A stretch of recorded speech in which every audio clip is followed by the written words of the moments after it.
Welcome back to the Pro Ticker Podcast, everyone. It's your Thursday morning edition covering major financial magazine headlines. And today we're really going to do a deep dive into trying to make sense of all these headlines that we have. You shared a fascinating collection of articles with us, kind of like a curated deep dive from all the major financial magazines and news outlets, really trying to figure out what's important here. It's a lot to wade through right now. There are some big shifts happening, and that's exactly what we're going to do today. Figure out what truly matters and cut through the noise. The tariff situation is clearly top of mind for a lot of people, so we'll definitely unpack that. Crypto, of course, is always a wild ride with new developments popping up constantly. But there are also some interesting shifts happening in how banks are operating. And yeah, we can't forget about Wall Street bonuses, always a hot topic. Ready to dive in. Let's do it. Okay, so tariffs. The impact is pretty clear already. I'm looking at this Bloomberg article titled, European Stocks Sink as Automakers Take Tariff Hit, Markets Wrap. I mean, even the headline kind of says it all right there. President Trump just announced these 25% tariffs on all auto imports. What's your read on this immediate reaction? Yeah, as that Bloomberg headline makes clear, European automakers took a pretty big hit. They call out some pretty significant percentage drops for big names like Stellantis, Mercedes-Benz, and BMW. What that shows you, I think, is just how fast these policy announcements can affect markets. These global supply chains, they're all connected, and when you pull one thread, things can unravel quickly. It's a good reminder for anyone who's got international investments to keep an eye on these macro policy moves because they really do matter. Right, so it's not just theoretical. Like, this policy stuff actually has real-world consequences on businesses and investors. And it doesn't stop with just the auto industry, does it? The Bloomberg piece seems to hint that there are broader worries about global economic growth in general. Totally. It's like a ripple effect. It's not just the car companies themselves. Think about all the manufacturers who rely on imported parts. Those costs go up, and then eventually it's the consumer who ends up paying more. And then on top of that, the EU is talking about retaliatory measures, which could make things even worse. That Bloomberg Stock Market Today article mentions something called the anti-coercion instrument, which sounds pretty intense. The EU is ready to fight back, it seems. And that anti-coercion instrument, for folks who are wondering what on earth that is, it's basically a tool the EU can use to go after what they see as unfair trade practices, right? They can slap on their own tariffs, put in place economic penalties. It could get really messy. And this isn't just market chatter. We've got St. Louis Fed President Alberto Mussolem, again from Bloomberg, saying these tariffs might be more than a temporary blip. He suggests they could actually lead to higher interest rates sticking around for a while. Yeah. Help me understand that connection. Sure. So Muslim's point is that tariffs basically drive up costs, and that can lead to inflation, which we're already seeing. If the Fed thinks this inflation is going to be a problem for a while, they might decide to keep interest rates higher for longer to try to cool things down. What that means for regular people and businesses is that borrowing money gets more expensive. That can slow down investment and the whole economy. Okay, that makes sense. Higher interest rates for everyone because of tariffs. That's definitely something to think about. But on the other hand, we also have Carol Kong from the Commonwealth Bank of Australia, also in that Bloomberg article, saying that the U.S. economy might slow down but not necessarily fall into a recession because of these tariffs. So how do we square these two very different predictions? It's a good question. You've got to remember that economics is as much art as science, and there's always uncertainty in forecasting. It sounds like Kong might be thinking that other factors could offset the negative effects of tariffs, like maybe some sectors of the U.S. economy are particularly strong right now, or she might think the impact of the tariffs will be more limited. Muslim, on the other hand, seems more concerned about the possibility of long-term inflation. The takeaway for you is that no one knows for sure what the economic fallout from these tariffs will be, and there are experts with different opinions. It's a complicated situation with a lot of moving parts. Holy. Okay, let's shift gears a little bit and talk about a specific commodity that seems to be caught up in this whole tariff drama. Copper. We've got two articles here, one from Bloomberg, Copper's hottest trade risks, painful end if U.S. tariffs arrive early, and another from MarketWatch asking why copper may be more important to the U.S. economy than oil. Copper seems to be right in the middle of the trade war. It really is, and these articles highlight an interesting dynamic. So the Bloomberg piece talks about this kind of risky trade that's emerged because of the tariffs. Basically, right now, copper is cheaper on the London Metal Exchange than it is on the COMEX exchange in New York. Traders are trying to take advantage of this by buying up cheap copper overseas, shipping it to the U.S., and then selling it before those tariffs come into effect. So it's like a race against the clock, right? Yeah. Buy low overseas, get it to the U.S. fast, and sell high before that 25% tariff kicks in. Yeah. Because if those shipments arrive after the tariffs hit, that's a recipe for disaster. Exactly. And to make matters worse, Bloomberg is reporting that the timeline for these tariffs might be getting sped up. Traders were expecting more time to get these deals done, but now they have to move even faster, which adds even more risk. Now, the MarketWatch article really makes a case for just how essential copper is. It even quotes Phil Flynn from Price Futures Group saying, "Copper is the new crude oil." That's a pretty big claim, suggesting that it might actually be more important to the U.S. economy than oil is at the moment. It's a bold statement for sure, but the article does back it up. They point out that the U.S. depends heavily on copper imports, 44% on average between 2019 and 2023. That's according to S&P Global data. So even if we wanted to, we can't just suddenly increase domestic production to meet all our needs. And it gets even more serious because the article mentions that the Commerce Department is actually investigating copper imports as a national security threat, which is why we're even talking about tariffs in the first place. But they're also considering export controls and things like incentives to boost domestic production. Yeah, that national security aspect really shows how strategically important copper is. It's not just an economic issue. It's about making sure we have a stable supply for industries that are crucial to our national security. And the article points out the demand for copper is only going to go up with things like AI and electric vehicles taking off. All that technology needs a lot of copper. So whether it's this risky trade happening because of the tariffs or just the fact that copper is becoming so crucial to the modern economy, it's clear that this metal is playing a starring role in the financial markets. Absolutely. Okay, let's zoom out a little bit and look at how these tariffs are affecting the broader market. We have a couple of interesting articles from MarketWatch here. Stocks are falling again, why they may look safer after the April 2 tariff deadline, and the misery index is creeping higher. Does that spell doom for stocks? So this first article about the April 2nd deadline, it actually presents an interesting idea from BCA Research. They're saying that stocks might actually go down before the tariff announcement, but then could recover afterwards. Why would that be? It sounds counterintuitive, but the idea is that the fear and uncertainty leading up to the announcement might cause the market to drop. But once the announcement happens, BCA Research thinks the market might see it as more of a starting point for negotiations, like an opening bid, and not necessarily the final deal. That could ease some of the uncertainty and maybe lead to a rebound as investors start to anticipate compromises down the road. That's a very tactical perspective. Okay, the Misery Index article takes a bit of a gloomier view. Just to remind folks, the Misery Index is basically just the inflation rate plus the unemployment rate. Why should we care if this number is going up? Basically, when the Misery Index goes up, it means people are generally feeling worse about the economy. And it's been rising lately, which suggests that consumers and businesses are getting more worried about how these tariffs might affect prices and jobs. The article quotes John Hancock Investment Management, and they say consumer confidence is at a 4-year low. That shows you that this tariff stuff is really having a psychological impact, making people feel less confident about the future. And when people get nervous, they tend to spend less, which can slow down the economy. So even though unemployment is relatively low right now, rising inflation because of tariffs is making people worry. But there's also another perspective in that article from Janice Henderson, saying that the U.S. economy isn't necessarily in trouble despite these worries. Right, it's not all doom and gloom. Sometimes economic indicators tell different stories, and even though people might be feeling anxious about tariffs, the underlying fundamentals of the economy might still be pretty solid. It's a good reminder to always look at the big picture and not focus too much on just one indicator. Makes sense. Now, here's an interesting one from Bloomberg. Hedge funds scoop up cyclical stocks as tariff fears swirl.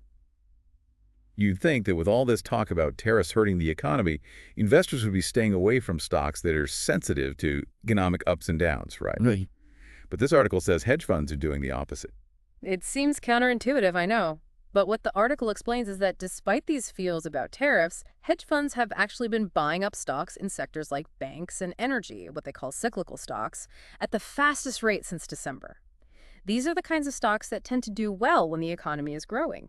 So they're betting that maybe these stocks have been beaten down too much by all the recession talk and that there's actually a buying opportunity here? It seems that way. The article mentions that some of these sectors, like the KBW Bank Index, actually had a bit of a rally before these tariff fears started up again. So it could be that they're taking a contrarian view. They're betting that maybe the tariffs won't be as bad as people think or that other factors will outweigh the negative effects. Of course, there's always the risk that they're wrong and that tariffs really do trigger a downturn, so it's a risky bet. High risk, high reward.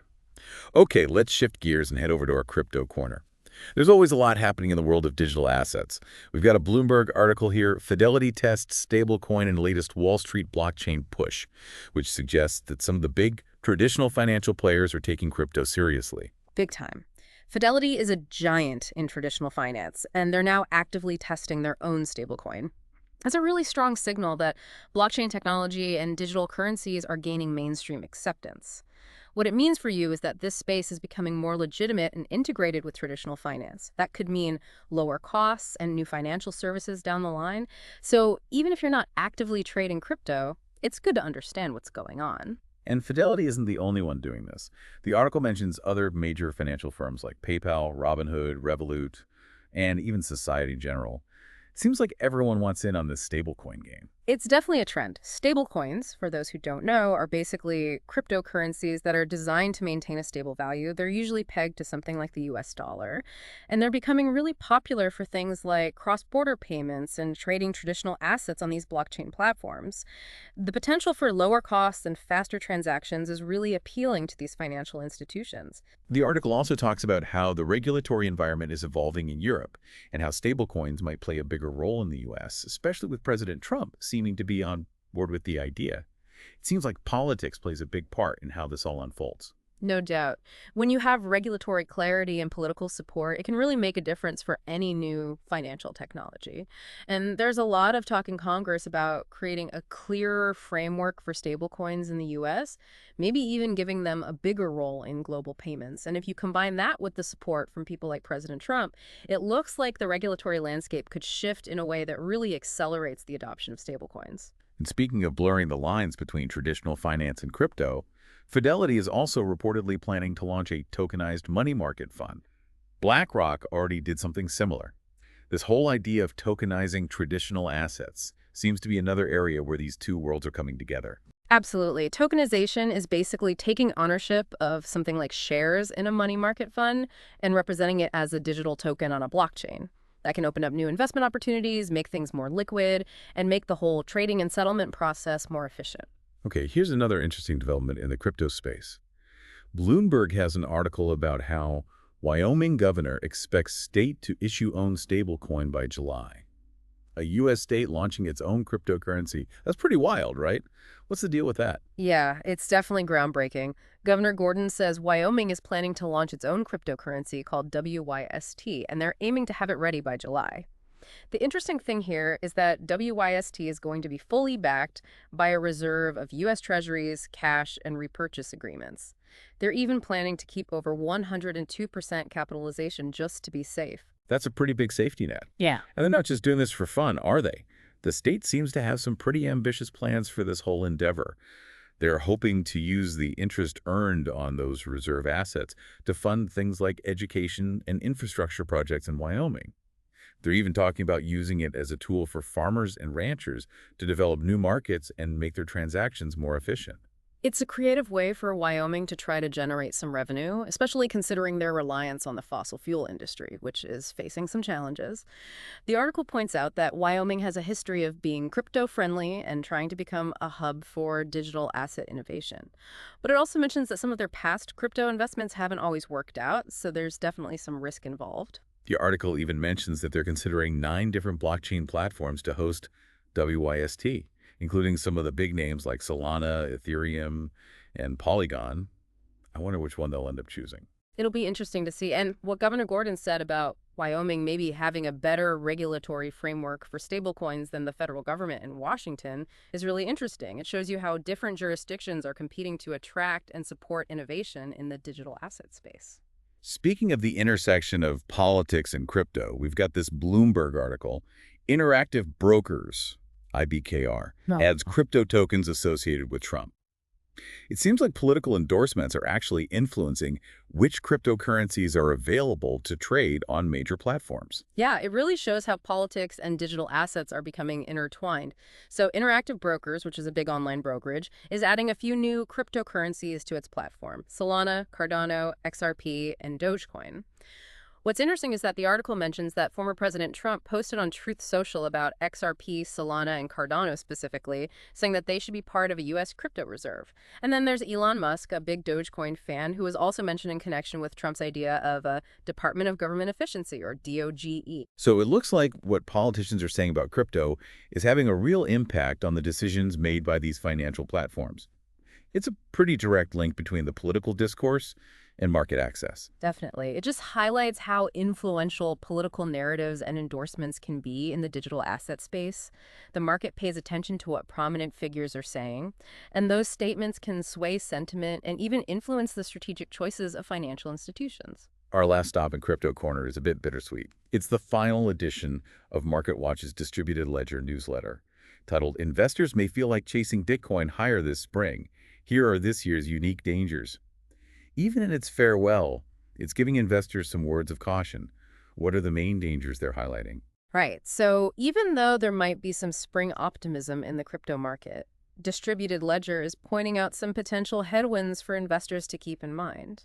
One of the big ones is that uncertainty around former President Trump's tariff plans, which we talked about earlier. They're saying that this uncertainty could have a negative impact on risk assets in general, and that includes Bitcoin and other cryptocurrencies. And they also bring up the idea of seasonality in the markets. The old saying, sell in May and go away. Historically, risk assets tend to perform worse between May and October. Could that happen in the crypto market this year, too? It's definitely a recognized pattern in traditional markets, although it doesn't always apply to crypto, which is newer and tends to be much more volatile. The newsletter also mentions a death cross pattern that might be forming for Bitcoin. For those who aren't familiar with this, it's a technical indicator that some traders believe suggests a potential shift towards a longer-term downward trend in price.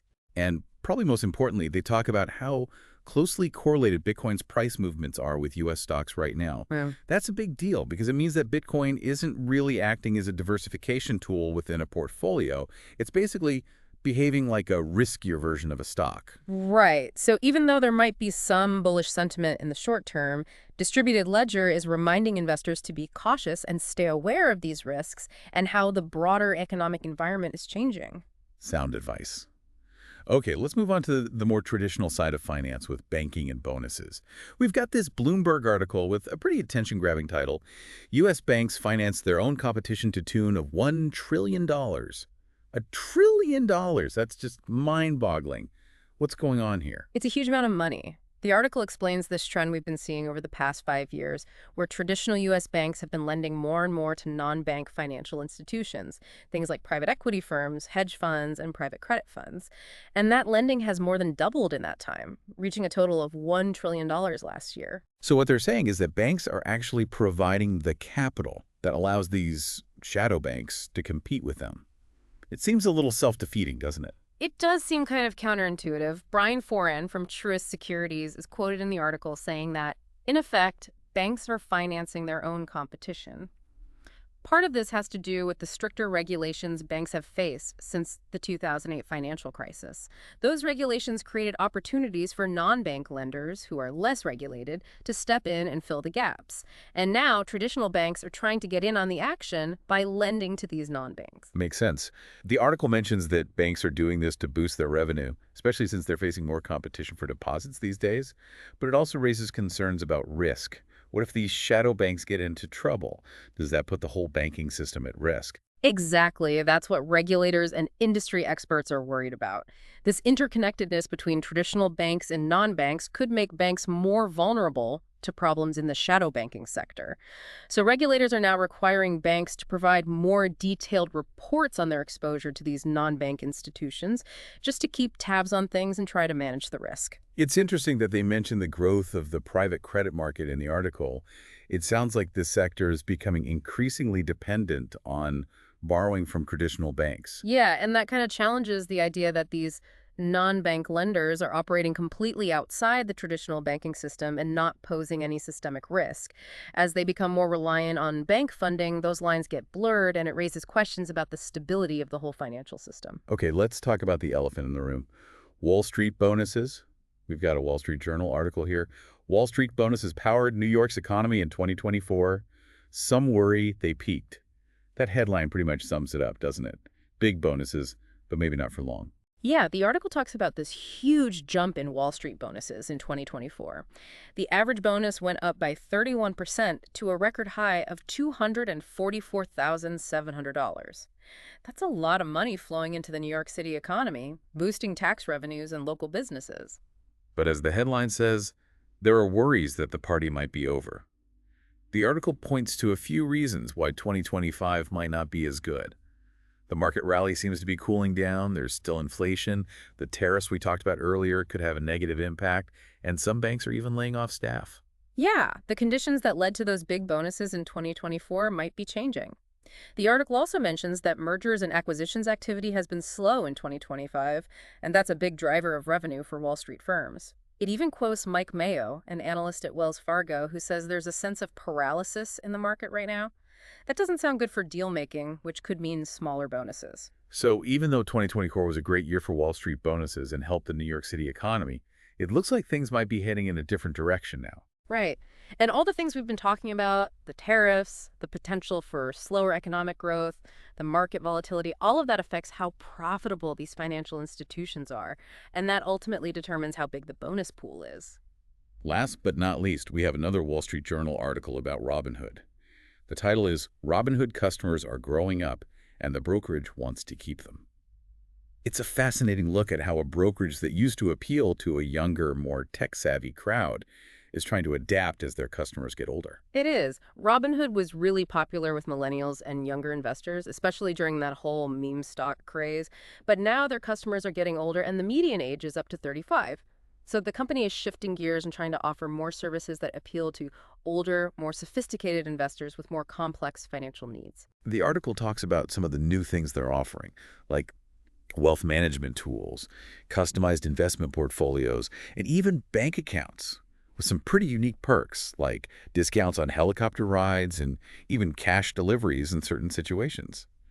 It seems like they're trying to hold on to that fun, innovative image while also becoming more like a traditional brokerage. It's a tricky balance, right? They need to keep the features and user experience that made them popular with their original customers, while also adding the services that older, wealthier investors expect from a full-service brokerage.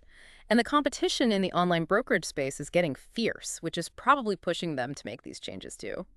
Well, that's all the time we have for today's deep dive. It's been quite a journey exploring everything from the far-reaching consequences of tariffs to the rise of stablecoins and the evolution of traditional banking. Absolutely. And as we've seen, all those seemingly separate topics are interconnected in ways that might not be obvious at first glance. Decisions like tariffs can have ripple effects across markets, affecting investor sentiment and influencing decisions in areas like crypto and traditional finance. The growth of non-bank lending and the changing demographics of retail investors are also having a big impact on how the financial landscape is evolving. So here's something to think about as we wrap up today. Given how intertwined everything is, how might unexpected changes in one area, like a sudden change in tariff policy, create opportunities and risks in seemingly unrelated sectors, like the crypto market or bank lending, in the coming months? It's definitely something to keep in mind as we navigate this complex financial world. A great question to ponder indeed. All right, everyone, that's all the time we have for our deep dive today. We'll see you all tomorrow morning with new headlines from major financial magazines.